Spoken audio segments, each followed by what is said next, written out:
মাননীয় স্পিকার, আপনি জানেন আজকে আমরা যখন এখানে দাঁড়িয়ে কথা বলি তখন আমাদেরকে এটা ভাবতে হচ্ছে যে আমরা কথা বলতে গিয়ে আবার বিগত 17 বছরের কোন একটা বৈষম্যের মধ্যে পড়ে যাচ্ছি কিনা।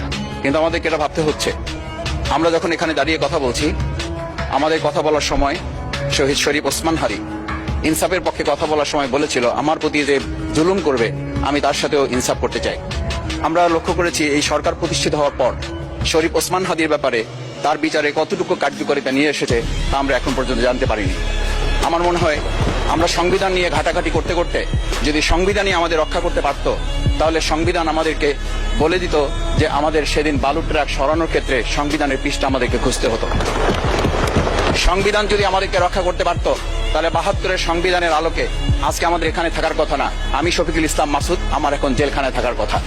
সংবিধান যদি মানতে হতো, তাহলে আমাদের মাননীয় প্রধানমন্ত্রী বাংলাদেশে থাকার কথা না, অন্য দেশের বাইরে থাকার কথা।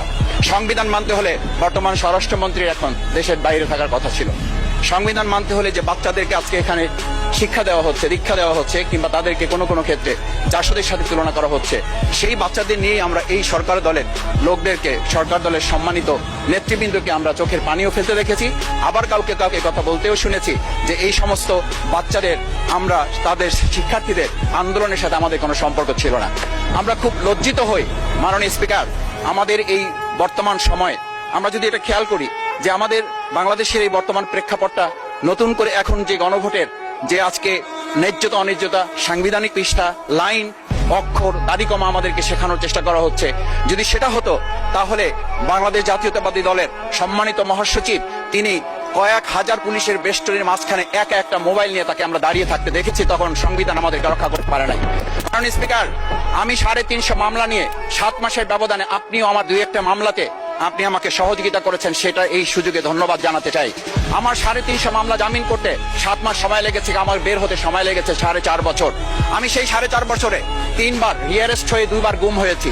আমি তখন ডিজিএফআই, এনএসআই, ডিবিএসবির কাছে জানতে চেয়েছিলাম, আমার সামনে দিয়ে বড় বড় নেতারা বের হয়ে যাচ্ছে, আমার অপরাধটা কি? তখন বলেছিল তারা হুমকি না, হুমকি হচ্ছেন আপনারা।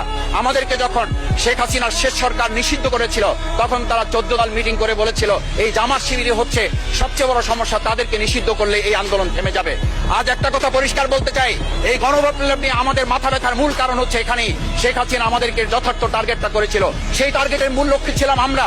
আমাদেরকে বলা হয়েছিল একটা গুলি করলে একটা সরে বাকিগুলো লড়ে না, সেই লড়ে না লোকগুলো ছিলাম আমরা মাননীয় স্পিকার, যার কারণে আমাদেরকে তারা ভয় পায়। আমরা এখন বর্তমান সময় ভিডিও দেখতে পাই, এই শেখ হাসিনা বাইরে থেকে বলেছিল আমরা এই দলকে ভোট দিতে বললাম, আর সেই দল আমাদের সাথে আবার বিশ্বাসঘাতকতা করেছে।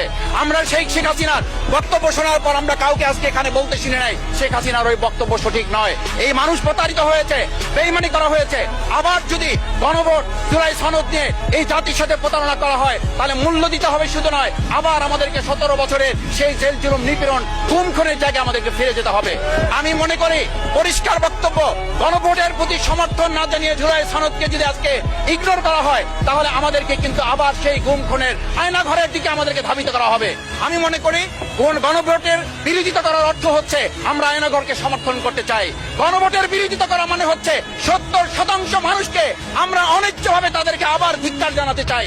আমি এখানে স্পষ্ট বলতে চাই, আপনারা যেমন 51% সমর্থন নিয়েছেন, 70% প্রায় জনগণ কিন্তু গণবিপ্লবের, গণভোটের পক্ষে তারা রায় দিয়েছে। আপনাদের যে সেই 51%-এর তুলনায় সেই 70% প্রায় গণভোটকে যদি আপনারা ইগনোর করেন, তাহলে আমি বলবো আমার বাউফল, আমার পটুয়াখালী শুধু নয়, গোটা বাংলাদেশ আবার জেগে উঠে গণভোটকে তারা কার্যকর করবে। আমি পরিষ্কার এই কথাটা এই জন্য বলছি, আজকে সংবিধানের লাইন ধরে ধরে যদি আমাদেরকে এই কথা জানতে হতো, তাহলে আমাদের নেতৃবৃন্দকে ফাঁসির মঞ্চে যেতে হতো না।